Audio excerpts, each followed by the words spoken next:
Hello everyone, आज हम BSc BEd third year और बीएससी के वे में देखें तो थर्ड ईयर की फिजिकल केमिस्ट्री की एक नई यूनिट स्टार्ट करने जा रहे हैं।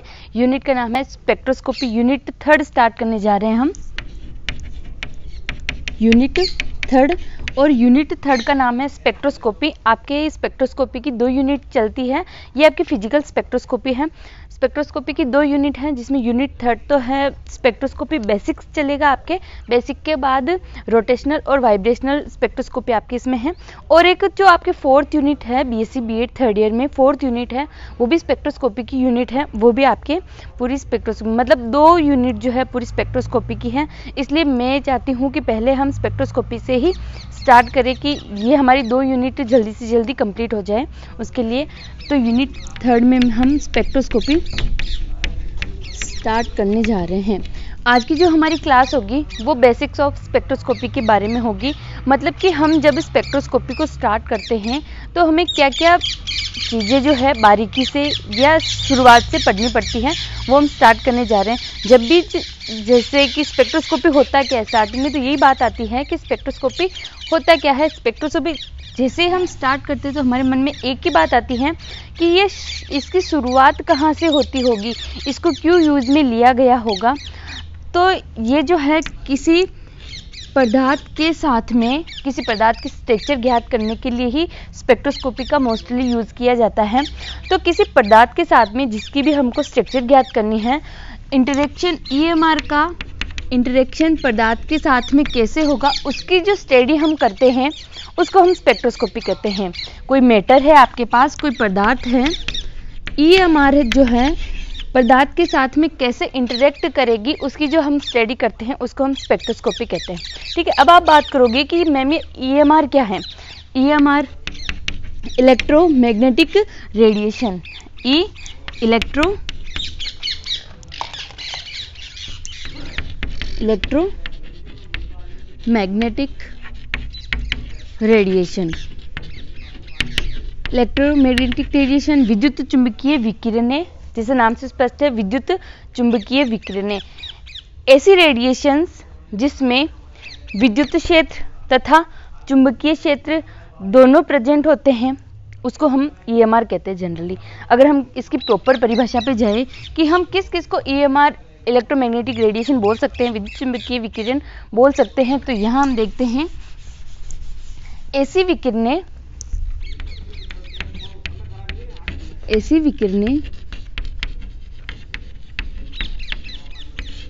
जिसमें विद्युत क्षेत्र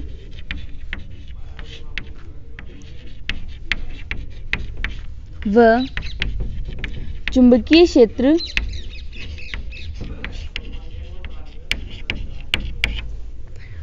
उपस्थित होते हैं,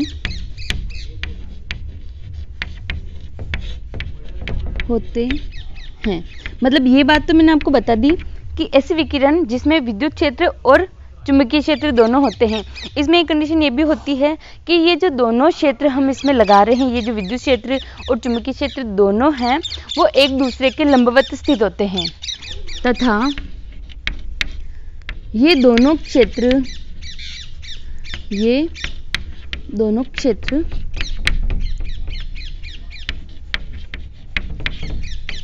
एक दूसरे के लंबवत स्थित होते हैं।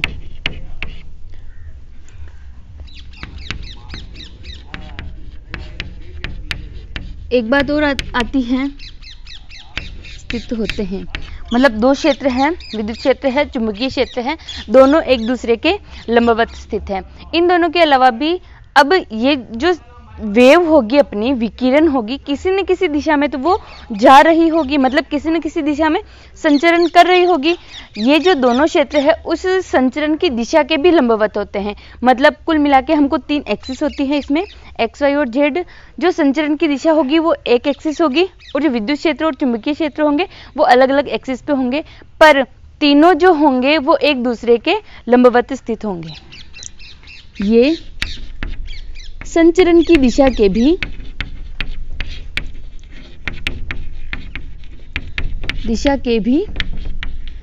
लंबवत होते हैं।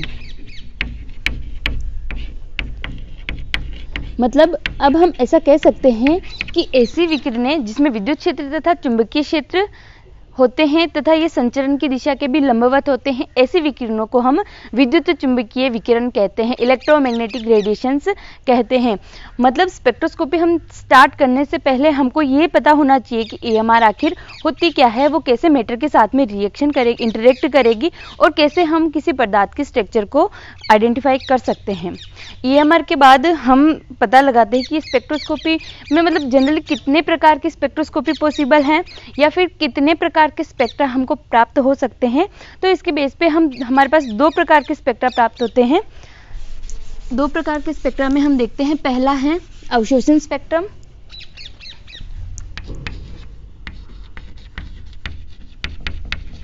अवशोषण स्पेक्ट्रम, एब्जॉर्प्शन स्पेक्ट्रम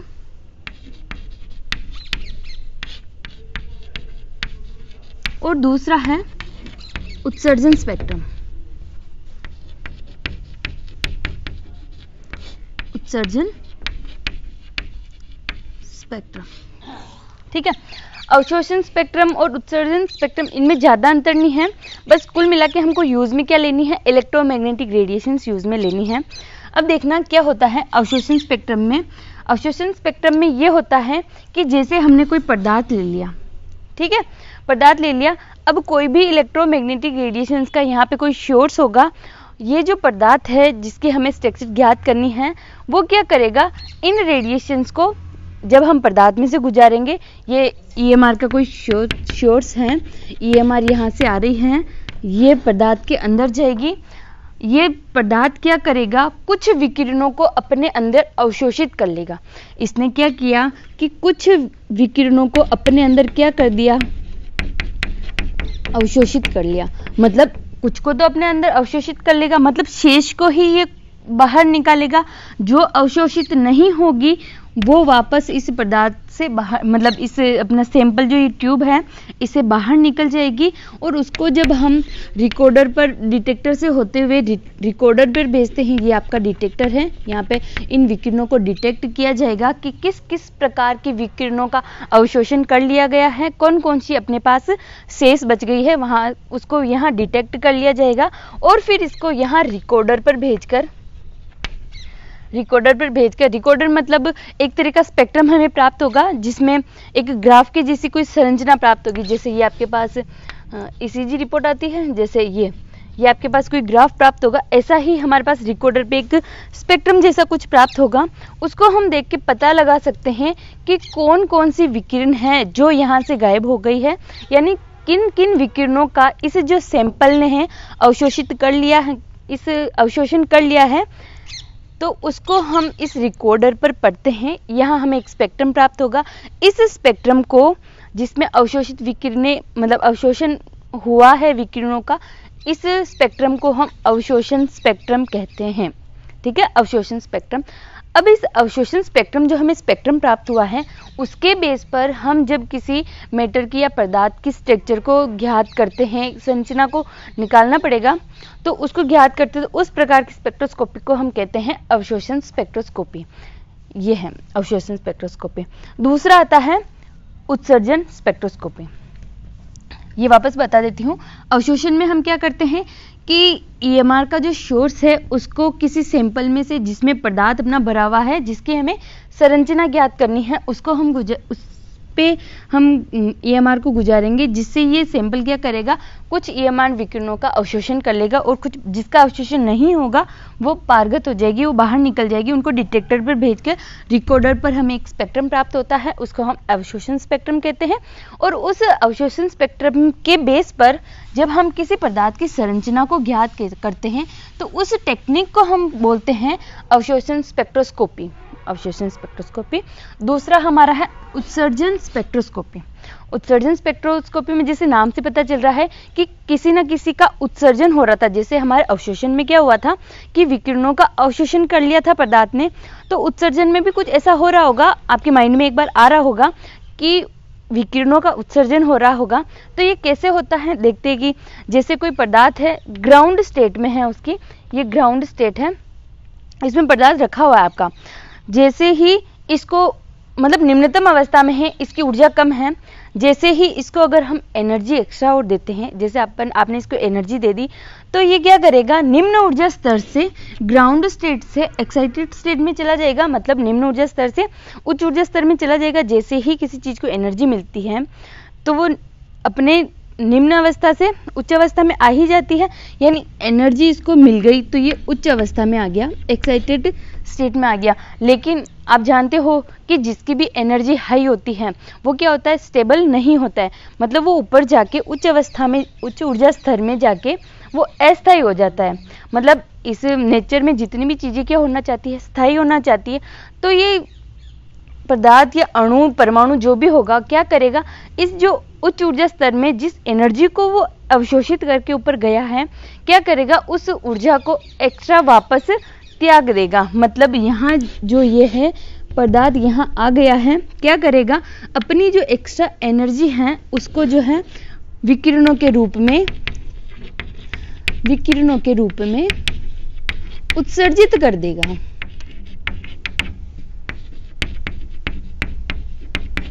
विकिरणों के रूप में उत्सर्जित कर देगा और वापस किस में आ जाएगा, ग्राउंड स्टेट में आ जाएगा। ग्राउंड स्टेट में आने के बाद, ग्राउंड स्टेट में आ गया, मतलब अब ये यहाँ पे स्टेबल है, वहां पे अनस्टेबल हो गया था, अब ये यहाँ पे स्टेबल है, तो अब उसको कुछ नहीं चाहिए, उसने जो एक्स्ट्रा एनर्जी है उनको उत्सर्जित कर दिया है। अब ये जो विकिरणें बाहर निकल रही है, मतलब विकिरणें बाहर जो निकल रही है, उनको अगर हम वापस वही डिटेक्टर पर भेज के, जब इसका रिकॉर्ड उस डिटेक्टर पर भेज के इसको डिटेक्ट किया जाता है और बाद में इसको रिकॉर्ड प्राप्त किया जाता है, यानी स्पेक्ट्रम प्राप्त किया जाता है, वो जो स्पेक्ट्रम प्राप्त होगा इन विकिरणों का स्पेक्ट्रम, उसे हम कहेंगे स्पेक्ट्रम। वही कि उस पदार्थ की संरचना का कोई फोटो होगा, उसके बेस पे हम उसकी संरचना की स्टडी कर सकते हैं कि ये जो स्पेक्ट्रम हमें प्राप्त होगा उसको हम बोलेंगे उत्सर्जन स्पेक्ट्रम। ठीक है, और इस उत्सर्जन स्पेक्ट्रम के बेस पे जब हम किसी पदार्थ की संरचना को ज्ञात करते हैं, उस तकनीक को हम कहते हैं उत्सर्जन स्पेक्ट्रोस्कोपी। यहाँ बात कंप्लीट होती है हमारी। उत्सर्जन स्पेक्ट्रम क्या होता है, अवशोषण स्पेक्ट्रम क्या होता है, ईएमआर क्या होता है, ये तीनों चीजें बिल्कुल बेसिक हैं। पूरी लॉन्ग तक स्पेक्ट्रोस्कोपी जानने के लिए आपको बेसिक ये पता होना चाहिए कि अवशोषण क्या होता है, उत्सर्जन क्या होता है, ये आपको शायद आ चुका होगा अब। ठीक है, उत्सर्जन और अवशोषण स्पेक्ट्रोस्कोपी के बाद में अब आज मैं बार बार एक बात कर रही हूँ कि स्पेक्ट्रम क्या है। ये स्पेक्ट्रम की बात करते हैं कि स्पेक्ट्रम, मैं आपको यहाँ जब उत्सर्जन स्पेक्ट्रम की बात आ रही है, अवशोषण स्पेक्ट्रम की बात आ रही है, तो मैं स्पेक्ट्रम बार बार यूज में ले रही हूँ। तो ये आखिर स्पेक्ट्रम क्या है, मतलब स्पेक्ट्रम, मैंने आपको ये स्पेक्ट्रम बनाया, मैंने बोला कि डिकोडर पर कोई स्पेक्ट्रम प्राप्त हो रहा है। ठीक है, ये स्पेक्ट्रम मतलब कोई ना कोई ये मतलब ग्राफ टाइप की कोई संरचना है, ग्राफ टाइप की कोई संरचना है जो हमें पदार्थ की संरचना ज्ञात करने में सहायता कर रही है ना। मतलब ये हम किसी पदार्थ के रिलेटेड संरचना मतलब स्पेक्ट्रम है।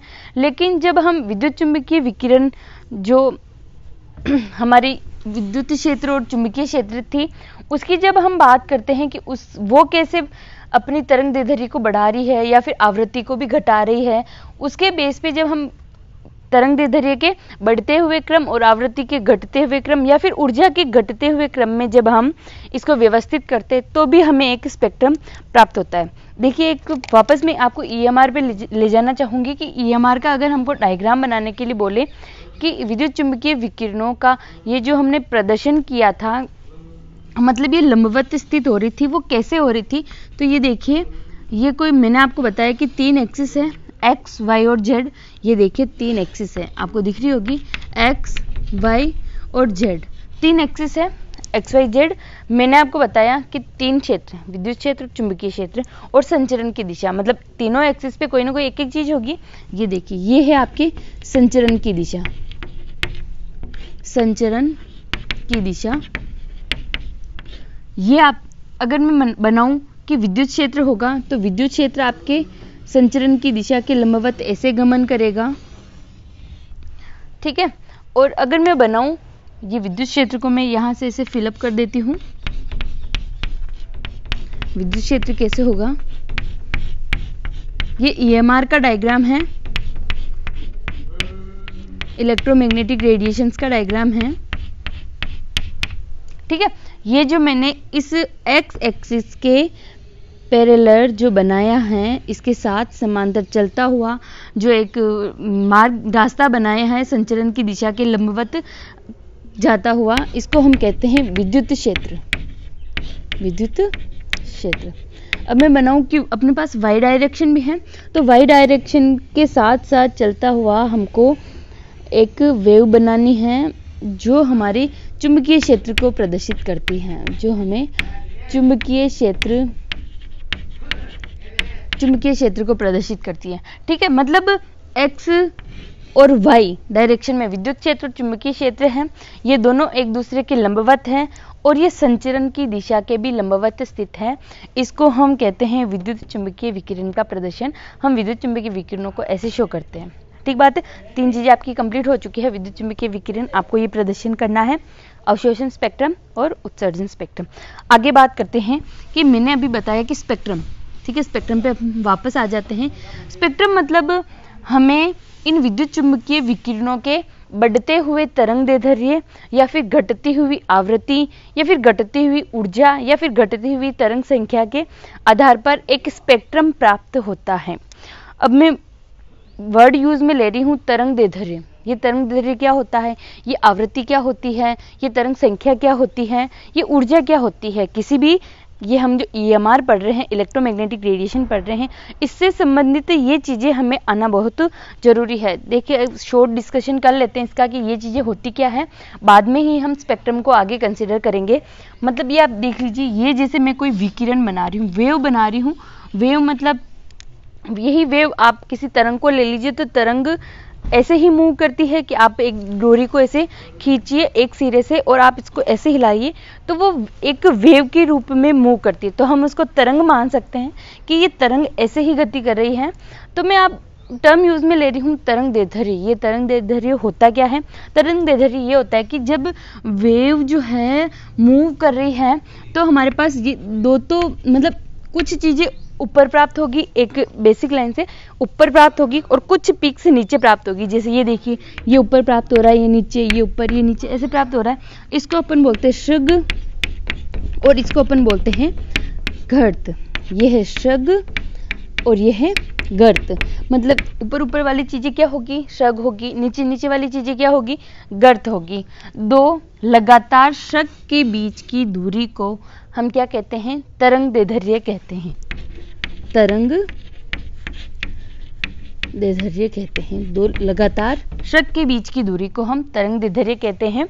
या फिर हम ऐसे भी कह सकते हैं कि दो लगातार गर्त के बीच की दूरी को हम तरंग दैर्ध्य कहते हैं। तरंग दैर्ध्य को हम लेमड़ा से शो करते हैं, ये आपका लेमड़ा है। और इसका अगर मुझे मापना हो कि इस दूरी को मैं किस मात्रक में मापूंगी, तो इसका मात्रक जो होता है वो होता है मीटर होता है। हम इसे मीटर में ही मापते हैं। ठीक है, एक मैं और टर्म यूज में ले रही हूं, आवृत्ति। आवृत्ति मतलब एक इसका रिपीटेशन कितनी बार हो रहा है ना। जैसे मैंने कोई एक स्थान फिक्स कर लिया है, ये मैंने स्थान फिक्स कर लिया, ठीक है, ये स्थान फिक्स कर लिया। अब मैं देखूंगी कि 1 सेकंड में इस बिंदु से कितनी बार कोई तरंग गुजर रही है ना, कि उसका रिपीटेशन कितनी बार हो रहा है, तो वो उसकी हो जाएगी आवृत्ति। आवृत्ति को हम न्यू से शो करते हैं, न्यू। और आपको पता है आवृत्ति का मात्रक हर्ट्ज जो होता है, ये हर्ट्ज। एक आता है कि तरंग संख्या क्या होता है, एक चीज और आती है, ये मैंने आवृत्ति यहां लिख दी, आवृत्ति। एक आती है तरंग संख्या। तरंग संख्या एक और वर्ड आता है। तरंग संख्या मतलब कि हमने कोई एकांक लंबाई ले ली है, इस लंबाई में कितनी तरंगों की संख्या होगी उसको हम तरंग संख्या बोल देंगे। मतलब एकांक लंबाई में स्थित तरंगों की संख्या को तरंग संख्या कहते हैं।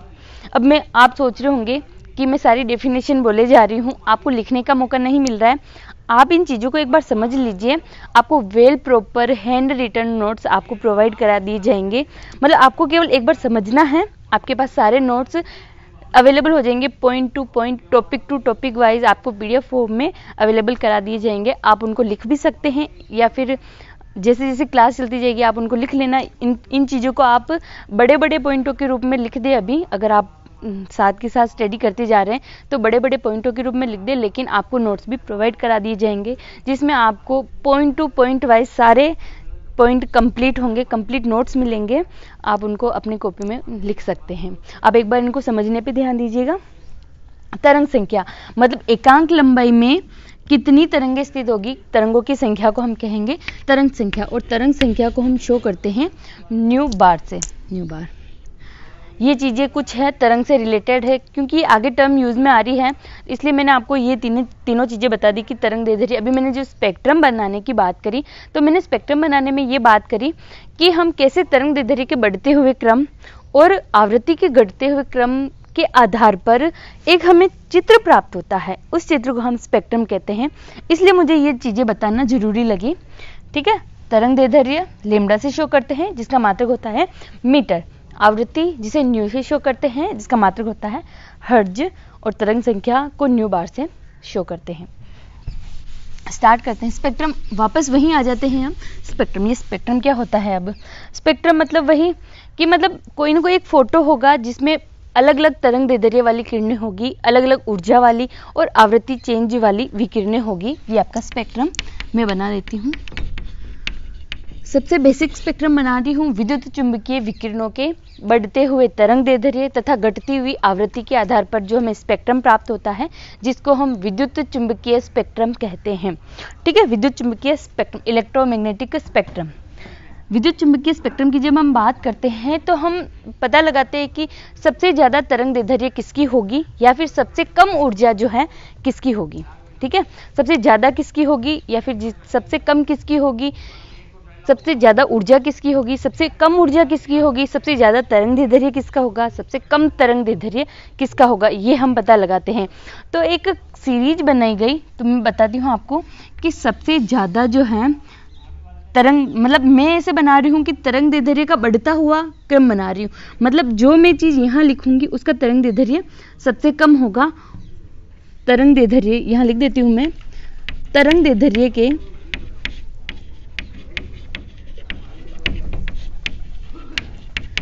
बढ़ते हुए क्रम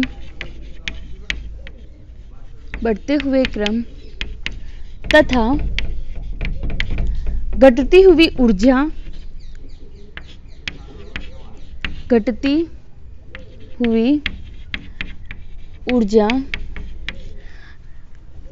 के आधार पर मतलब मैं कहना चाह रही हूँ कि जो ये तरंग दैर्ध्य है और जो ये ऊर्जा है वो एक दूसरे के अपोजिट है। मतलब अगर किसी पदार्थ का तरंग दैर्ध्य सबसे ज़्यादा है तो उसकी ऊर्जा जो है सबसे कम होगी। ठीक है, मतलब मैं बताना चाह रही हूँ कि यहाँ तरंग दैर्ध्य वाली जो चीज़ आ रही है मैं उसको बढ़ते हुए क्रम में लेना चाह रही हूँ। मतलब यहाँ जो तरंग दैर्ध्य होगा वो सबसे कम तरंग दैर्ध्य होगा। ठीक है, तो सबसे कम तरंग दैर्ध्य जो होता है वो कॉस्मिक रेज का होता है। कॉस्मिक रेज या और गामा रेज, ये गामा रेज ये मैंने बना दिया है। कॉस्मिक रेज और गामा रेज की जो एनर्जी जो है सबसे ज़्यादा होती है और इनकी जो तरंग दैर्ध्य है जो सबसे कम होती है। इनके बाद कॉस्मिक रेज और गामा रेज के बाद में आती है एक्सरे जो आप बोन्स की होती है, हम हड्डियों की जनरली जो एक्सरे करवाते हैं वो भी एक विद्युत चुम्बकीय विकिरण ही है। इनकी हम ये कराते हैं, मतलब ये हमारे पास ये दूसरे नंबर पर आप जो होती है कि सबसे ज़्यादा जो सबसे ज़्यादा जो ऊर्जा है वो कॉस्मिक रेज या गामा रेज की है। और उसके बाद में आता है एक्सरे के बाद में आता है हमारे पास यूवी का जनरली आपने नाम सुना होगा, यूवी यानी ultraviolet rays, UV rays, ultraviolet rays. ये यूवी रेज इसके बाद में आती है। यूवी के बाद में आती है ये छोटा सा रीजन आता है विजिबल। अगर हमको कोई वस्तु दिखाई दे रही है, कौन सी विद्युत चुम्बकीय विकिरणों के कारण दिखाई दे रही है, वो हमें विजिबल, ये विजिबल भी एक दृश्य प्रकाश है, ये भी एक विद्युत चुम्बकीय विकिरण है जिसके कारण हमें कोई भी वस्तु रंगीन दिखाई देती है। ये जो विजिबल है इसका भी अलग से स्पेक्ट्रम प्राप्त होता है हमको। इसका स्पेक्ट्रम मतलब ये देखिए आप, इसको हम 7 भागों में डिवाइड कर सकते हैं। जिसको आप हिंदी में बेनियाहा पिनाला बोलते हैं, विबग्योर। ये विबग्योर भी एक 7 रंगों का स्पेक्ट्रम होता है जो आपको इंद्रधनुष बनते टाइम देखा होगा। मतलब अब आपको मैं कह दूं कि क्या आपने स्पेक्ट्रम कभी देखा है? आप ये नहीं कह सकते कि मैंने स्पेक्ट्रम नहीं देखा। स्पेक्ट्रम देखा है, आप बचपन से देखते आ रहे हैं।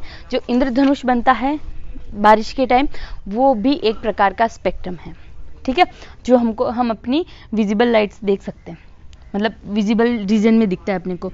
विजिबल के बाद आता है IR, infrared, IR infrared. IR के बाद आता है माइक्रोवेव, और माइक्रोवेव के बाद आता है रेडियो वेव। माइक्रोवेव के बाद आता है रेडियो वेव। एक मैंने ये जनरल मतलब विद्युत चुम्बकीय स्पेक्ट्रम, इलेक्ट्रोमैग्नेटिक स्पेक्ट्रम बनाया है, जनरल है। मैं इसमें बताना चाह रही हूँ कि इसकी जो तरंग दैर्ध्य है इधर जो है बढ़ती जा रही है, तरंग दैर्ध्य बढ़ती जा रही है, और जो इनकी ऊर्जा जो है, ऊर्जा इधर की साइड घटती जा रही है। अगर मैं पूछूं कि सबसे ज्यादा ऊर्जा किसकी होगी, तो सबसे ज्यादा ऊर्जा होगी कॉस्मिक रेज की या गामा रेज की, उसके बाद में एक्सरे, फिर सबसे ज्यादा ऊर्जा फिर इसकी, फिर अल्ट्रावायलेट रेज ऊर्जा कम होती जा रही है, विजिबल की ऊर्जा और कम है, इंफ्रारेड की ऊर्जा और कम है, माइक्रोवेव की ऊर्जा और कम है, और रेडियो वेव की ऊर्जा सबसे कम है। ऊर्जा के घटते हुए क्रम में हमने इसको अरेंज किया है। अब मैं बोलूँ कि तरंग दैर्ध्य की अगर हम बात करें तो सबसे ज्यादा तरंग दैर्ध्य किसका होगा? सबसे ज्यादा तरंग दैर्ध्य होगा रेडियो वेव का, और सबसे कम तरंग दैर्ध्य किसका होगा? गामा रेज या कॉस्मिक रेज का तरंग दैर्ध्य सबसे कम होगा। अब हम ये तो आपको ये जैसे जनरली समझ में आ गया। 2 चीजें मैंने और इंक्लूड करती हूँ, आवृत्ति और ऊर्जा। जैसे ऊर्जा बाएं से दाएं जाने पर कम होती जा रही है, वैसे ही आवृत्ति भी कम होती जाती है, और वैसे ही तरंग संख्या भी कम होती जाती है। तीनों चीजें सेम हैं, ऊर्जा, आवृत्ति और तरंग संख्या तीनों सेम चलेगी, और तरंग दैर्ध्य बिल्कुल डिफरेंट चलेगा, ये बढ़ता जाएगा, ये तीनों चीजें घटती जाएगी। अब मैं पूछूं कि ये विबग्योर जो है आपके पास, ये विबग्योर आ रहा है, इस विबग्योर में आपके पास सबसे ज्यादा ऊर्जा किसकी है? सबसे ज्यादा ऊर्जा किसकी विबग्योर में? सबसे ज्यादा ऊर्जा किसकी है? बैंगनी रंग की, वॉयलेट रंग की, और सबसे कम ऊर्जा किसकी है? रेड की। सबसे ज्यादा तरंग दैर्ध्य किसका है? रेड का तरंग दैर्ध्य सबसे ज्यादा है, और वॉयलेट का तरंग दैर्ध्य सबसे कम है, ये बढ़ता जा रहा है, ठीक है। ये विद्युत चुम्बकीय स्पेक्ट्रम है जिसमें आपको इसका याद रखना है कि किस किस रीजन में कौन कौन आ रहा है। जितनी प्रकार की ऊर्जा का अवशोषण प्रदान करेगा उतनी ही प्रकार की फिर अपने पास स्पेक्ट्रोस्कोपी भी होगी। मैंने अभी क्लास स्टार्ट होने से पहले आपको बताया कि आपकी जो यूनिट में है वाइब्रेशनल स्पेक्ट्रम है, रोटेशनल स्पेक्ट्रम है, तो वो जो वाइब्रेशनल स्पेक्ट्रम हमें कहाँ से प्राप्त होगा, वो रोटेशनल स्पेक्ट्रम कहाँ से प्राप्त होगा, तो सारी चीज़ें आपको ये याद होना चाहिए, हम सारी चीज़ें हमें यहीं से प्राप्त होगी, ठीक है। अब इन अवशोषण और उत्सर्जन स्पेक्ट्रम के अलावा भी इनको और आगे डिवाइड किया जाता है। डिवाइड करने से ही हमें पता चलेगा कि हमें वाइब्रेशनल स्पेक्ट्रम कहाँ से प्राप्त होगा, हमें रोटेशनल स्पेक्ट्रम कहाँ से प्राप्त होगा, हमें इलेक्ट्रॉनिक ट्रांजिशन कहाँ से प्राप्त होगा। तो मैं अवशोषण और उत्सर्जन स्पेक्ट्रम को भी डिवाइड करना चाहती हूँ। ये स्पेक्ट्रम हो गया। अब ये जो अवशोषण और उत्सर्जन स्पेक्ट्रम है उसको मैं डिवाइड करूं तो ये दोनों ही स्पेक्ट्रम जो है 2 प्रकार के होते हैं। दोनों ही स्पेक्ट्रम जो है, स्पेक्ट्रम को ही डिवाइड कर देती हूँ, भले वो अवशोषण हो भले वो उत्सर्जन स्पेक्ट्रम हो, दोनों को ही मैं 2 पार्ट में डिवाइड कर देती हूँ। एक तो होता है सतत स्पेक्ट्रम और एक होता है असतत स्पेक्ट्रम। नाम से पता चल रहा है सतत क्या होगा और असतत क्या होगा। मतलब सतत स्पेक्ट्रम मतलब सतत मतलब जो कंटिन्यू चल रहा है, ऐसा स्पेक्ट्रम जो हमें लगातार प्राप्त होता है। लगातार प्राप्त हो रहा है मतलब कहाँ पहला खत्म हो गया कहाँ दूसरा चालू हो गया ये हम आइडेंटिफाई नहीं कर सकते। मतलब जैसे आपने इंद्रधनुष देखा है, इंद्रधनुष के रंग इस प्रकार होते हैं कि हम पता नहीं लगा सकते कि पहला रंग कहाँ खत्म हो रहा है और दूसरा रंग कहाँ स्टार्ट हो रहा है। उसको हम सतत स्पेक्ट्रम कहते हैं, जो लगातार हमें प्राप्त होता है, सतत स्पेक्ट्रम। जो असतत स्पेक्ट्रम है उसकी हम बात करें, मतलब जैसे पता चल रहा है नाम से कि सतत लगातार प्राप्त हो रहा है, तो असतत लगातार हमें प्राप्त नहीं हो रहा होगा। तो असतत स्पेक्ट्रम में ये होता है कि वह स्पेक्ट्रम जो हमें लगातार प्राप्त नहीं होता है, वह स्पेक्ट्रम जो हमें लगातार प्राप्त नहीं होता है, असतत स्पेक्ट्रम प्राप्त होता है। मतलब अब असतत लगातार प्राप्त नहीं हो रहा है तो वो किस रूप में प्राप्त हो रहा है हमको, तो वो जो है दो रूप में प्राप्त होता है हमको, या फिर तो वो लाइन के रूप में प्राप्त होगा या फिर वो बेंड के रूप में प्राप्त होगा। लाइन मतलब सिंगल लाइन के रूप में प्राप्त होगा, ऐसा आपको कुछ छोड़ के स्पेस छोड़ के कोई लाइन स्पेक्ट्रम प्राप्त हो जाएगा। अब बेंड स्पेक्ट्रम की बात आती है, मतलब बेंड जो होगा कुछ लाइंस का ग्रुप होगा, जैसे ये कुछ लाइनें आपस में जुड़ चुकी हैं और ये दूर से देखने पर ऐसा लगता है कि कोई ना कोई ये बेंड है। तो लाइन स्पेक्ट्रम और बेंड स्पेक्ट्रम दो प्रकार के स्पेक्ट्रम होते हैं। अब जो मतलब मैं ऐसा चार्ट बना के बता देती हूँ आपको कि अवशोषण और उत्सर्जन में किस प्रकार स्पेक्ट्रम होते हैं। ये देखिए स्पेक्ट्रम है, एक तो है अवशोषण स्पेक्ट्रम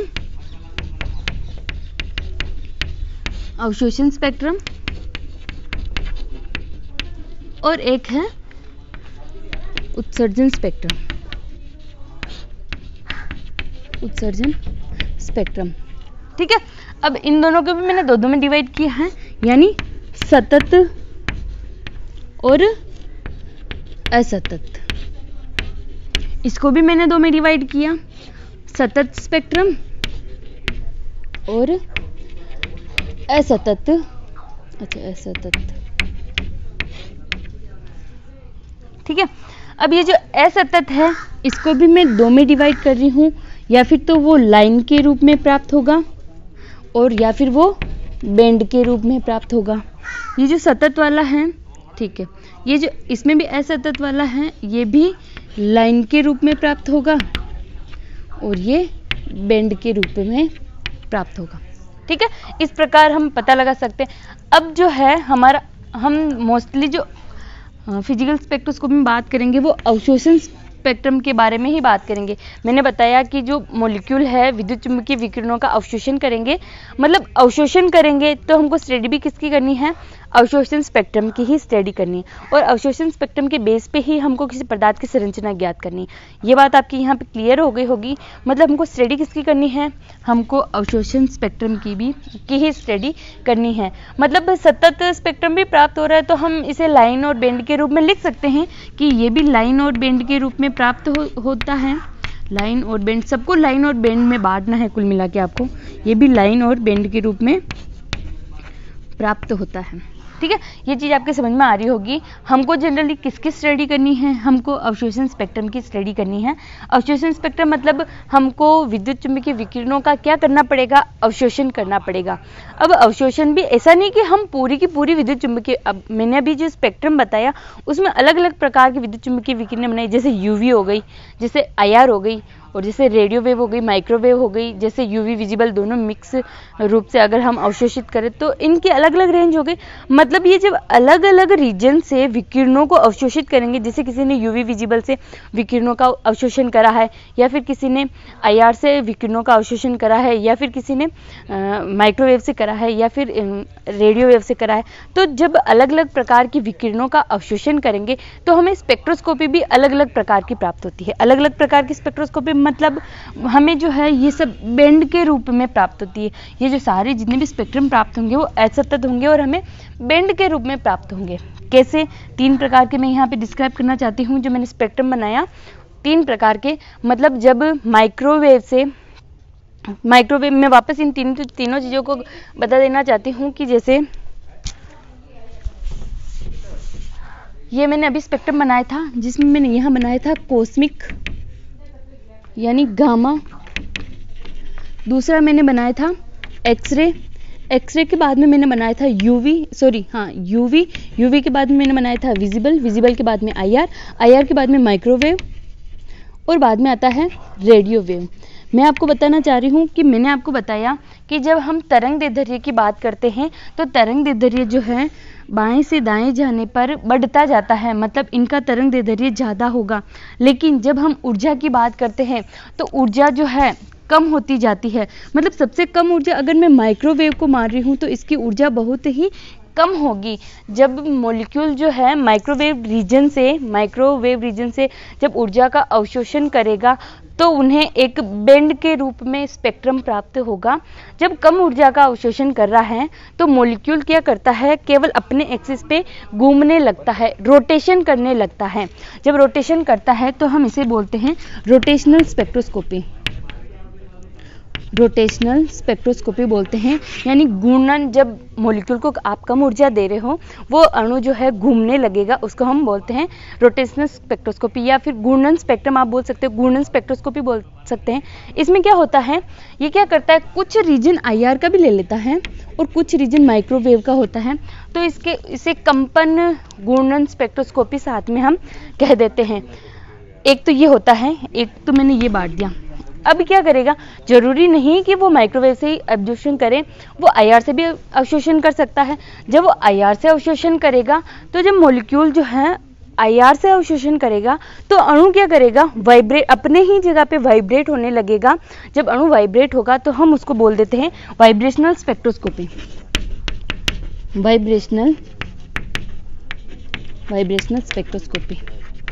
मतलब अब आप देखिए, कोई अणु जो है उच्च ऊर्जा स्तर से किसी ऊर्जा का अवशोषण कर रहा है, मतलब कम वाली रेंज भी उसमें इंक्लूड हो रही होगी। मतलब जब आईआर रीजन से वो अवशोषण करता है तो वहाँ वाइब्रेशन के साथ में अपने आप क्या होते हैं, रोटेशन भी होते हैं, रोटेशनल और वाइब्रेशनल।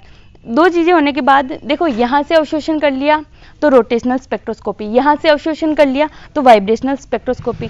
जब यह यूवी विजिबल वाले रीजन से अवशोषण करता है, ये यूवी विजिबल वाला रीजन है, यहाँ से जब विकिरणों का अवशोषण करेगा यह पदार्थ, तो यहाँ पे जो है इलेक्ट्रॉन जो है एक ऊर्जा स्तर से, मतलब कम ऊर्जा का करा था तब अणु है घूमने लगा था, थोड़ी सी उससे ऊर्जा को बढ़ाया तो अणु घूमने के साथ साथ वाइब्रेट भी होने लगा।